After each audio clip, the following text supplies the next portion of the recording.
అంటే ఇప్పుడు స్టూడెంట్స్ మీరు కోచింగ్ చాలామందికి ఇస్తుంటారు, చూస్తున్నాం కూడా. అయితే వీరు స్ట్రెస్కి అంటే ఓన్లీ ఇంటర్ అనే కాదు, జేఈ ఇవన్నీ ప్రిపేర్ అయినప్పుడు కూడా చాలా స్ట్రెస్కి ఫీల్ అవుతుంటారు. నేను మీకు ముందుగా చెప్పినట్టు ఇంటర్మీడియట్కి ఏ స్టూడెంట్ స్ట్రెస్గా, స్ట్రెయిన్గా, ప్రెషర్గా ఫీల్ అవ్వాల్సిన అవసరం లేదు. కాంపిటేటివ్ ఎగ్జామ్స్కి వచ్చేసరికి ఖచ్చితంగా ప్రెషర్ అనేది ఉంటుంది. దాన్ని తట్టుకోవాలి అంటే కొంచెము ఈ అదర్ దాన్ ఎడ్యుకేషన్, మెడిటేషన్ కానివ్వండి, యోగా కానివ్వండి, లేదంటే మధ్య మధ్యలో కాస్త గ్యాప్ తీసుకొని తనకు అనుగుణంగా రిలాక్స్ అయ్యి ఏదో టీవీ న్యూస్ చూసో లేదంటే ఏదన్నా గేమ్ ఆడో కొంచెం ప్రెషర్ తగ్గించుకొని మళ్ళీ అతను కూర్చొని చదువుకోవాలి. యాంగ్జైటీ అనేది ఎగ్జామినేషన్ యాంగ్జైటీ ఉంది. ఇందాక నేను చెప్పినట్టు పోటీ పరీక్షల్లో కొంచెము ఒత్తిడి అనేది ఉంటుంది. ఎందుకంటే నేషనల్ వైడ్ కాంపిటీషన్ కాబట్టి, కేటగిరీ వైజ్ కాంపిటీషన్ ఉంటుంది కాబట్టి, ఓపెన్ కేటగిరీ అని, రిజర్వేషన్ కేటగిరీ, ఒత్తిడి ఖచ్చితంగా ఉంటుంది. దాన్ని ఒత్తిడి తగ్గించుకోవాలంటే మొదటి నుంచి ఒక క్రమబద్ధకమైన ప్రణాళికలు వేసుకొని ముందుకు వెళ్ళాల్సిందే. నేను చెప్పినట్టుగా మధ్య మధ్యలో కాస్త యోగా కానివ్వండి, మెడిటేషన్ కానివ్వండి, స్పోర్ట్స్ కానివ్వండి, గేమ్స్ కానివ్వండి, మధ్యలో కాస్త ఆ గ్యాప్ తీసుకుని again they have to come back to the studies. అప్పుడు మీరు అన్నట్టు ఆ ప్రెషర్ కానీ ఆ ఒత్తిడి కానీ ప్రతి ఒక్క విద్యార్థి తట్టుకోగలడు. అది ఖచ్చితంగా చేసుకోవాలి. అంటే ఇప్పుడు వీళ్ళ రిజల్ట్స్ అనేది ఇన్స్టిట్యూట్ మీద కూడా డిపెండ్ అయి ఉంటుంది అంటారా సార్? అంటే ఇది చూస్ చేసుకోవాలి మేము. ఇప్పుడు ఇంటర్ చదవడానికి ఎవరైనా కాలేజ్లో జాయిన్ అయ్యే పిల్లలు ఈ కాలేజ్లో జాయిన్ అవుతేనే బాగుంటుంది అనేది ఇప్పుడు చాలా ఉంది బయట. ఖచ్చితంగా. సో దానికి ఏం చెప్తారు? ఎలాంటివి చూస్ చేసుకోవాలి? ఇది ఎలాంటివి చూస్ చేసుకోవాలనేది తల్లిదండ్రులు విద్యార్థుల మీదే ఆధారపడి ఉంటుంది. ఇంతకుముందు తల్లిదండ్రులు సెలెక్ట్ చేసేవాళ్ళు, ఇప్పుడు విద్యార్థులు తనకు తానే సెలెక్ట్ చేసుకుంటున్నాడు. అది కరెక్ట్ పద్ధతి కదా. జనరల్గా విద్యార్థులు ఏమైనా తన స్నేహితులు ఎక్కడికి వెళ్తారో వాళ్ళు కూడా అక్కడికి వెళ్ళిపోతారు.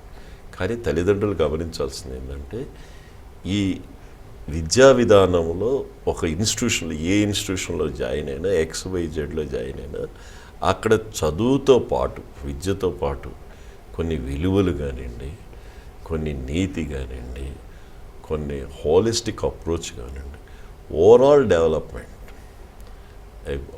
డెవలప్మెంట్ ఏ ఇన్స్టిట్యూషన్స్లో ఉందో, ఇన్స్టిట్యూషన్స్లో ఎక్కడైతే ఆ కంజెనియల్ అట్మాస్ఫియర్ ఉందో, స్టూడెంట్ ఓరియంటెడ్ అట్మాస్ఫియర్ ఏదైతే ఉందో, కొంచెం ఫ్రెండ్లీ అట్మాస్ఫియర్ ఏదైతే ఉందో వాటిని ఆప్ట్ చేసుకుంటే overall development of the students in 2 years will be great. Intermediate అనేది turning point, not only subject wise. What next అనేది చాలా టర్నింగ్ పాయింట్.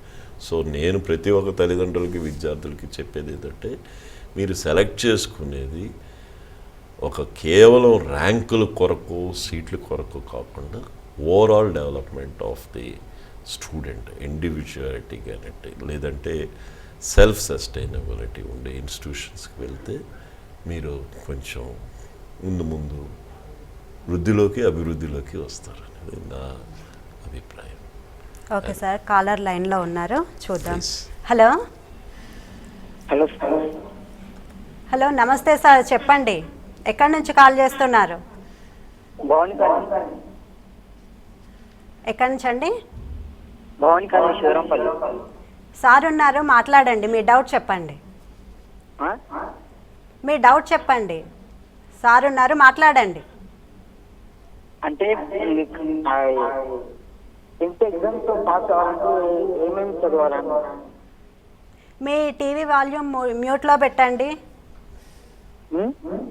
టీవీ వాల్యూమ్ మ్యూట్లో పెట్టి మాట్లాడండి. మీరు చెప్పండి, ఇంటర్మీడియట్ పాస్ కావాలంటే ఏ సబ్జెక్టులు చదవాలి అనేది మీ ప్రశ్న? ఇంటర్మీడియట్ ఇప్పుడు ఈ ప్రోగ్రాము ఇంటర్మీడియట్ వరకు సంబంధించిందండి. ఏదైనా 10th కానివ్వండి, ఇంటర్మీడియట్ కానివ్వండి, విద్యార్థి కష్టపడాలి, విద్యార్థి ఒక క్రమబద్ధమైన ప్రణాళికతో ముందుకు వెళ్ళాలండి. ఇది కేవలం ఇప్పుడు ఉన్న ఈ ప్రోగ్రాము ఇంటర్మీడియట్కి సంబంధించింది. 10th కూడా ప్రతి ఒక్క విద్యార్థి ఇంటర్మీడియట్ అయిన ఎగ్జామ్స్ అయిన వెంటనే 10th ఎగ్జామ్స్ స్టార్ట్ అవుతాయి కాబట్టి ఇప్పటి నుంచే ఒక ప్రోగ్రాం ప్రకారం చదువుకుంటే 10th కూడా ఈజీగా పాస్ కాగలడండి.